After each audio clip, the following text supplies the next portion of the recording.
Hello again. I'm out here on this wonderful day with the Umarex StrikeForce. Going to run a couple drills with it. I really do like this rifle. Yes, it does have some drawbacks to it. For me, number one, the trigger. It's absolute garbage. The magazines can be a little tough to insert and remove.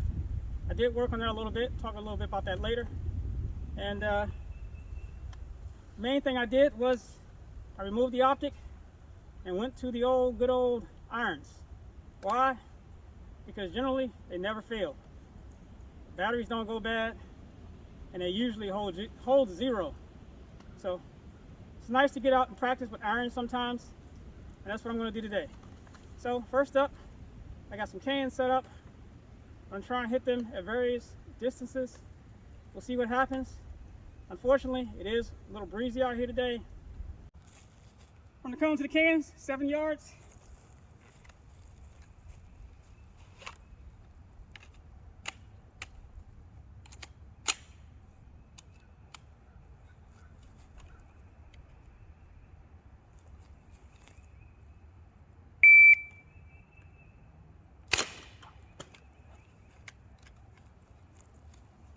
That was a hit. Let's move on. Cone the target to the targets. 10 yards.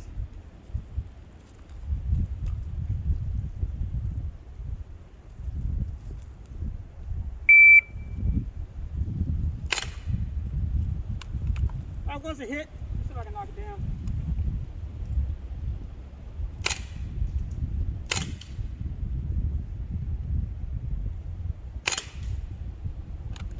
I won't waste any more ammo. Let's move on. From this cone to the cans, 15 yards.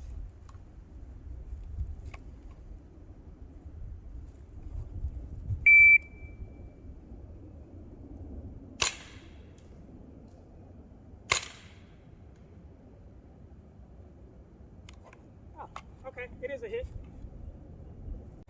Now we're back at the 20.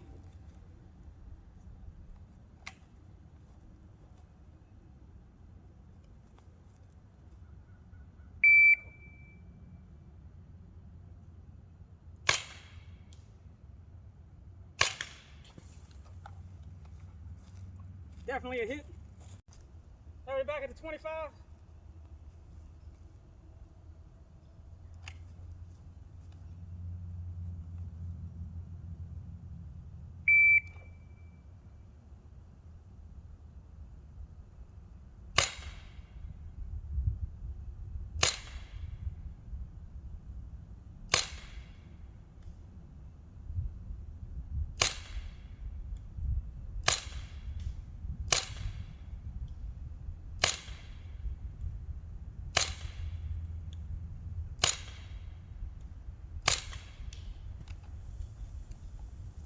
Took long enough. Keep going.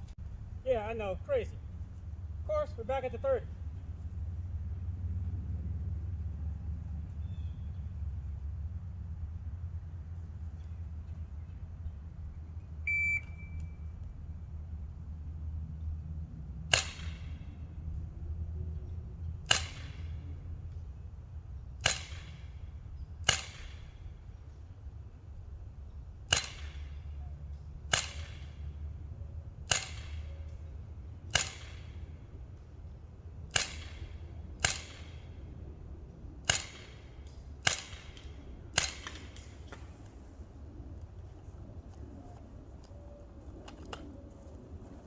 I know, a little extreme for a BB rifle.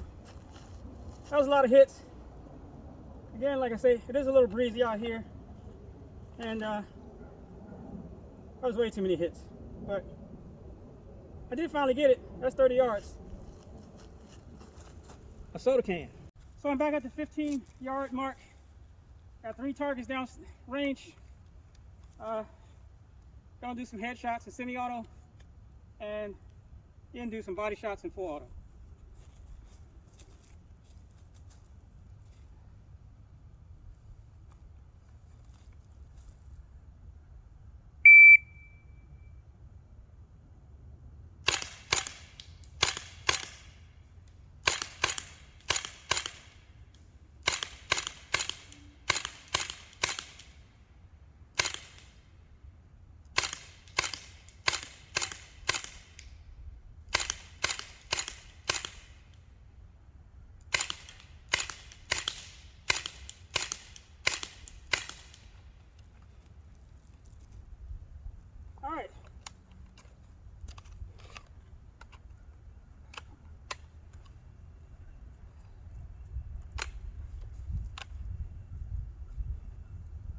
that semi-auto trigger pull sucks.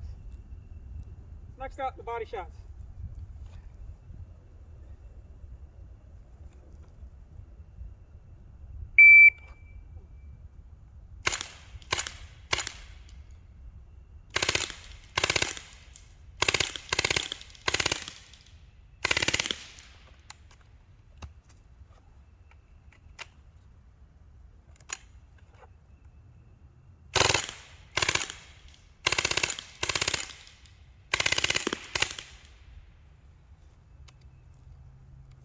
All right, let's go take a look.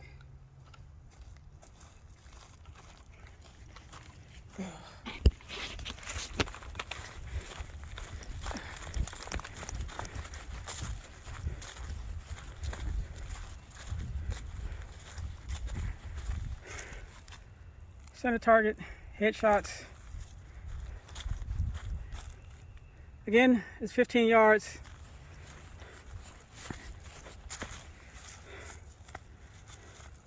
And the body shots. This target, it looks like I was pulling to the left.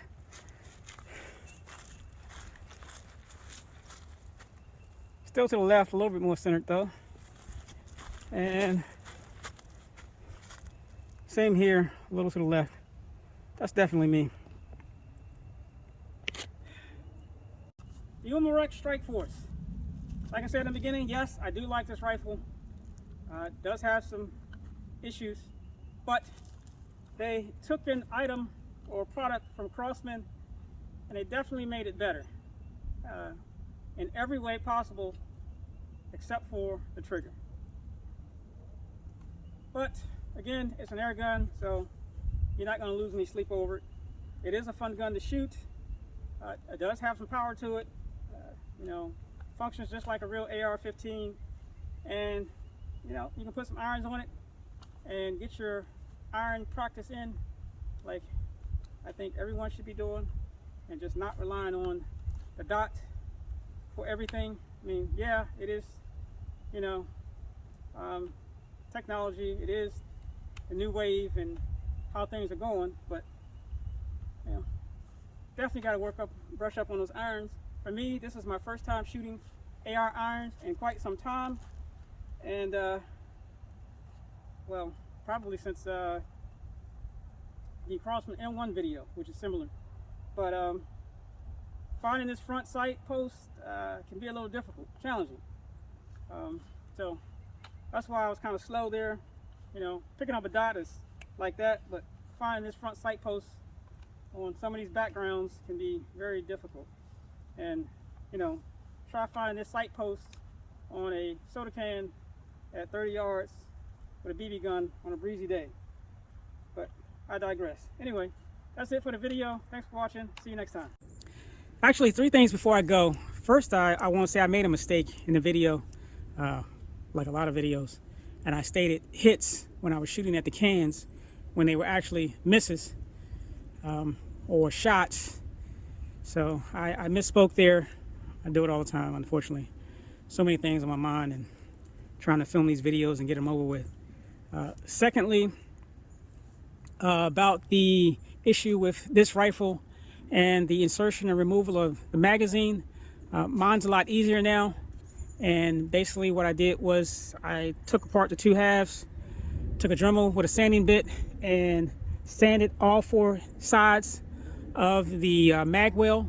And what you want to do is you want to, you know, sand really lightly, stop, insert the magazine, pull it out again until you get it to how you like it somewhat.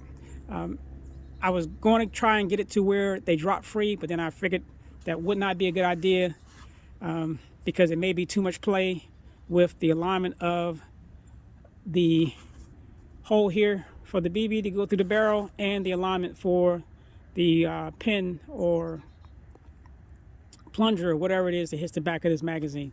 So it still has some tension to it, you know, but I don't have to force to get the magazine out or in, and I can show you that real quick, hopefully.